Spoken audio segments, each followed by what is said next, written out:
Assalamualaikum warahmatullahi wabarakatuh.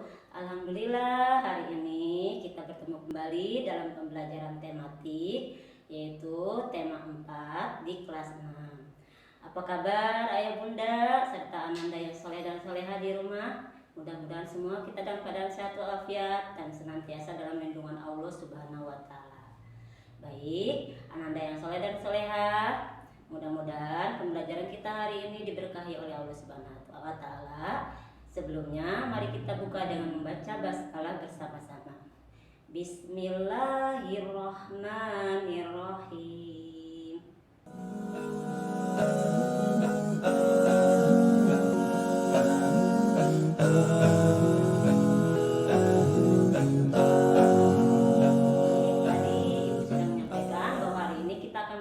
Tema 4 yaitu tentang globalisasi dan subnya adalah sub 1 globalisasi di sekitarku. Apa saja yang akan kita pelajari hari ini? Kita akan memasuki pembelajaran 1 yaitu tentang kerjasama negara anggota ASEAN dalam bidang sosial.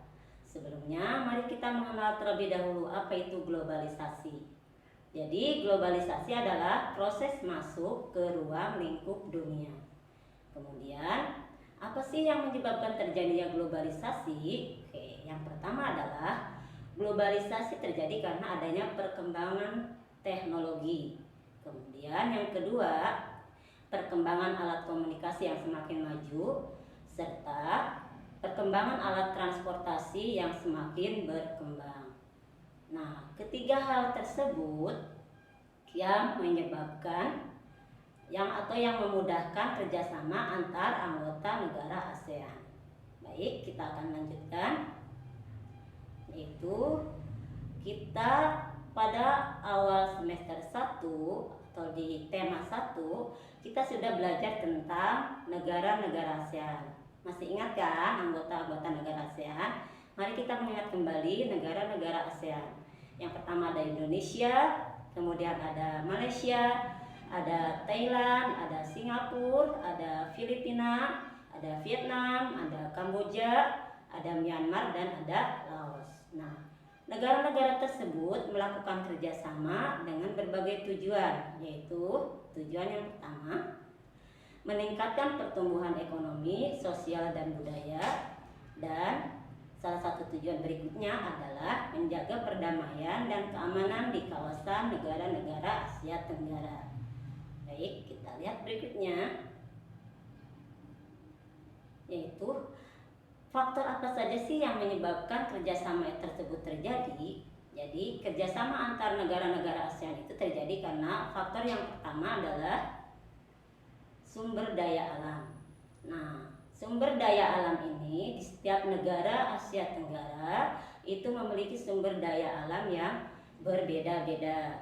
Kemudian, keberagaman sumber daya alam tersebut dipengaruhi oleh kenampakan alam sekitar. Jadi, dengan keberagaman sumber daya alam tersebut mendorong kerjasama antara negara anggota ASEAN dengan tujuan untuk melengkapi kebutuhan masyarakat masing-masing di negara tersebut. Kemudian faktor yang kedua, kita lihat. Faktor yang kedua adalah berada di dalam wilayah yang sama. Jadi negara-negara ASEAN ini adalah negara yang berada di kawasan Asia Tenggara. Negara-negara ini bertetangga sangat dekat seperti Indonesia sama Malaysia, Indonesia dan Brunei, dan negara-negara yang lain. Nah, hal ini mendorong terciptanya interaksi dan kerjasama antar negara. Faktor yang ketiga adalah ilmu pengetahuan dan teknologi. Sebagai contoh di sini adalah Singapura merupakan negara dengan penguasaan ilmu pengetahuan dan teknologinya yang paling maju atau termaju di Asia Tenggara. Akan tetapi negara Singapura memiliki sumber daya alam yang terbatas. Nah, hal ini dapat menyebabkan atau mendorong negara Singapura menjalin kerjasama dengan negara-negara Asia Tenggara yang lainnya, seperti dengan Indonesia. Nah, kemudian kita lanjutkan yaitu bentuk kerjasamanya seperti apa. Nah, bentuk kerjasama negara-negara ASEAN dalam bidang sosial. Yang pertama adalah di sini kita lihat penanggulangan bencana alam. Seperti contoh, dulu pernah terjadi bencana tsunami di Indonesia dan negara-negara Asia Tenggara sekitarnya. Nah, saling membantu untuk menanggulangi bencana tersebut. Oke, kemudian kerjasama yang berikutnya dalam bidang sosial adalah meningkatkan kesejahteraan sosial dan pembangunan negara-negara ASEAN. Yang ketiga, melindungi hak-hak dan keadilan sosial penduduk negara-negara ASEAN. Kemudian bentuk kerjasama yang keempat adalah bentuk kerjasama dalam bidang sosial yang keempat, yaitu meningkatkan kualitas sarana kesehatan negara-negara ASEAN. Jadi antar negara ASEAN ini saling melengkapi dalam misalkan alat-alat kesehatan yang dibutuhkan dalam suatu negara tersebut. Dan yang kelima, bentuk kerjasamanya adalah meningkatkan perlindungan sosial kepada seluruh penduduk negara-negara ASEAN. Baik, sampai di sini kita lanjutkan. Kita akan melanjutkan ke pembelajaran 2, yaitu tentang sikap terhadap keberagaman kegiatan ekonomi. Jadi selain kerjasama dalam bidang sosial, kerjasama ASEAN itu juga terjadi dalam bidang budaya maupun bidang ekonomi. Sekarang kita lihat sikap seperti apa yang akan kita lakukan dalam menghadapi keberagaman kegiatan ekonomi yang ada di Indonesia khususnya ya. Nah, yang pertama, jadi setiap manusia memiliki kebutuhan yang berbeda. Jadi contohnya pedagang, penjual itu memiliki kebutuhan yang berbeda. Kemudian sikap berikutnya, perbedaan kebutuhan tersebut menyebabkan beragamnya kegiatan ekonomi di masyarakat. Mari kita mengingat kembali kegiatan ekonomi di masyarakat contohnya adalah produksi, distribusi, dan konsumsi.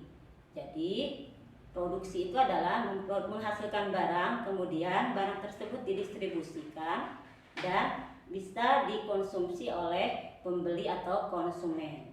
Baik, kita lanjutkan. Sikapnya atau contoh sikap yang seperti apa yang akan kita lakukan dalam menghadapi perbedaan kegiatan ekonomi tersebut. Yang pertama adalah kita harus saling menghargai dan menghormati antar pelaku kegiatan ekonomi. Contohnya, misalkan antara pembeli, penjual, dan orang yang mengantarkan barang. Jika kita membeli barang melalui online, misalkan ada kurir yang mengantar ke rumah kita, bagaimana kita harus bersikap pada orang tersebut? Tetap harus saling menghormati. Kemudian yang kedua adalah membayar yang dibeli sesuai dengan harganya. Ini harus ada kejujuran antara penjual dan pembelinya. Pembelinya harus membayar sesuai harga barang tersebut. Nah, kemudian yang ketiga, sikap yang harus kita lakukan adalah bermain dengan teman tanpa membedakan kegiatan ekonomi yang dilakukan oleh orang tuanya. Jadi nih untuk Ananda yang soleh dan soleha di rumah, kalau ingin bermain jangan pilih-pilih teman. Memilih yang kaya itu tidak dibenarkan. Bermain dengan siapa saja tanpa melihat kegiatan ekonomi orang tua tersebut. Baik, dari sini kita dapat simpulkan bahwa negara-negara ASEAN adalah negara-negara yang bertetangga dan saling bekerja sama. Nah, kerjasama tersebut bisa dilakukan dalam bidang sosial, contohnya tadi saling membantu bencana alam.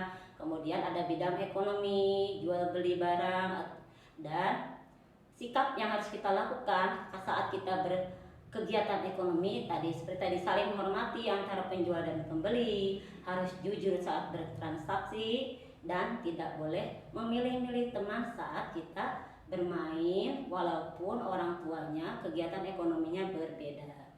Mudah-mudahan materi kita hari ini bisa Ananda pahami semuanya, dan sikap-sikap kegiatan ekonomi yang baik bisa diterapkan dalam kehidupan sehari-hari.